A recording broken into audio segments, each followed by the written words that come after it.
শহীদ president Ziaur Rahman স্মৃতি football টুর্নামেন্টের final খেলা বাজিতপুরের ডাক বাংলায় অনুষ্ঠিত। কিশোরগঞ্জের বাজিতপুরে শহীদ প্রেসিডেন্ট জিয়াউর রহমানের স্মরণে আয়োজিত শহীদ প্রেসিডেন্ট জিয়াউর রহমান স্মৃতি ফুটবল টুর্নামেন্টের ফাইনাল খেলা আজ অনুষ্ঠিত। ফাইনাল খেলায় মুখোমুখি বাজিতপুর একাদশ বনাম ভৈরব মণিক খেলাঘর একাদশ। খেলাকে কেন্দ্র করে স্থানীয় ক্রীড়াপ্রেমী ও সাধারণ মানুষের মধ্যে উৎসবমুখর পরিবেশ বিরাজ করছে। টুর্নামেন্টের ফাইনাল ম্যাচকে ঘিরে বাজিতপুরে ব্যাপক উৎসাহ উদ্দীপনা লক্ষ্য করা গেছে। অনুষ্ঠানে প্রধান অতিথি হিসেবে উপস্থিত আছেন মাননীয় সংসদ সদস্য মজিবুর রহমান ইকবাল। সভাপতিত্ব করছেন লায়ন আমিরুল হোসেন সুজন, সহ সভাপতি বাজিতপুর পৌর বিএনপি।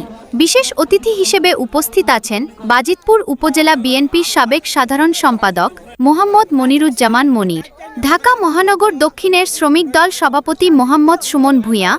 সারা বাংলাদেশে খেলার মাঠ হাউজিং বিল্ডিং হয়ে গেছে।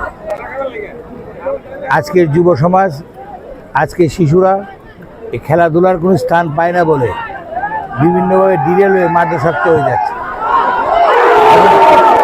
বিপদগামী হয়ে যাচ্ছে।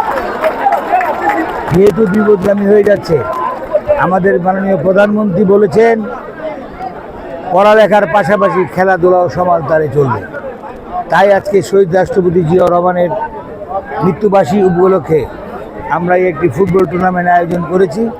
সকল জেলার ফুটবল টিম এখানে অংশগ্রহণ করেছে। আজকে ফাইনাল খেলা। আমি আজকে আমার এলাকার সকল শিশু কিশোর যারা আছে সকলকে বলতে চাই, লেখাপড়ার পাশাপাশি শরীরচর্চা এবং খেলাধুলা অত্যন্ত আবশ্যক। সকলে যাতে খেলাধুলার প্রতি আসক্ত হয়, মাদকাসক্ত যাতে না হয়, এবং যারা মাদকাসক্ত জিরো টলারেন্স নিয়ে আমরা এইসব প্রতিরোধ করতেছি এবং এটা বন্ধ করার চেষ্টা করতেছি। সকল কিশোর যুবককে খেলাধুলা এবং পড়ালেখায় মনোনিবেশ করার জন্য আজকের এই খেলার অনুষ্ঠান আমরা আয়োজন করেছি। এতে এলাকার ছেলেপেলে উৎসাহিত হবে, পুরস্কৃত হবে, শরীর স্বাস্থ্য ভালো লাগবে, লেখাপড়া ভালো করবে। আমি চাই আজকে এটা আমাদের বাজিতপুর থেকে আমরা আরম্ভ করলাম। এটার একটা উদাহরণস্বরূপ সারা বাংলাদেশে যাতে প্রতিটি উপজেলায় যাতে এরকম আয়োজন করা হয়, যাতে মানুষ এবং শিশু কিশোর ছেলেরা যুবকরা খেলাধুলায় আসক্ত হয়, যাতে মাদকাসক্ত না হয়। সকলকে ধন্যবাদ।